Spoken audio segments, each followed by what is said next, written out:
Counselling నిర్వహిస్తాం, సాధ్యం కాదన్న నోటితోనే అవునన్న మంత్రి లోకేష్. చట్ట ప్రకారం కుదరదని మధ్యాహ్నం ప్రకటన, సాధ్యమంటూ రాత్రి ఎక్స్లో పోస్ట్.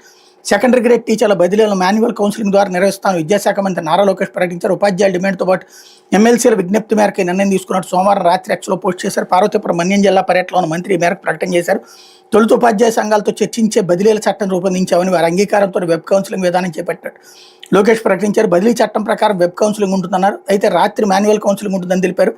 పార్వతీపురం మన్యం జిల్లాలో నా క్షేత్రస్థాయి పర్యటన అనంతరం ప్రజాప్రతినిధులు, టీడీపీ ఎమ్మెల్సీలు వేపాడ చిరంజీవి, కంచెర్ల శ్రీకాంత్, భూమిరెడ్డి రామ్గోపాల్ రెడ్డి, ఆలపాటి రాజా, పేరాబత్తులు రాజశేఖర్ ఎస్జిటి కౌన్సిలింగ్పై వాళ్ళతో చర్చించాను.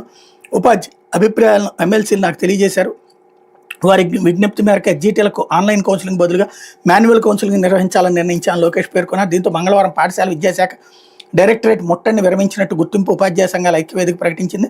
చట్ట ప్రకారం ఆన్లైన్ కౌన్సిలింగ్ మాత్రమే జరుగుతుందని తొలుత లోకేష్ ప్రకటించారు. దీని మీద ఉపాధ్యాయుల నుంచి నిరసన తీవ్రమవడంతో బెట్టు దిగి రాత్రికి ఎక్స్ వేదికగా మాన్యువల్ కౌన్సిలింగ్ నిర్వహిస్తామని ప్రకటించడం విశేషమంటూ మరోవైపు నారా లోకేష్ పార్వతీపురం మన్యం జిల్లాలో గురువుల నుంచి నిరసన ఎదురైంది.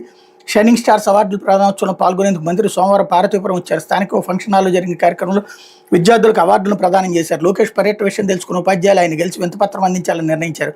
ఎస్జిటీలకు మాన్యువల్ విధానంలో బదిలీల విషయమై మంత్రిని కలిసి విన్నవించేందుకు ప్రయత్నించారు. కుదరకపోవడంతో 2 బృందాలుగా టీచర్లు మంత్రి కాన్వాయ్ని అడ్డుకునేందుకు వేచి చూశారు. చివరికి మంత్రి లోకేష్ ఉపాధ్యాయులు కలిశారు, తమ డిమాండ్ వినిపించారన్నటువంటి వార్తని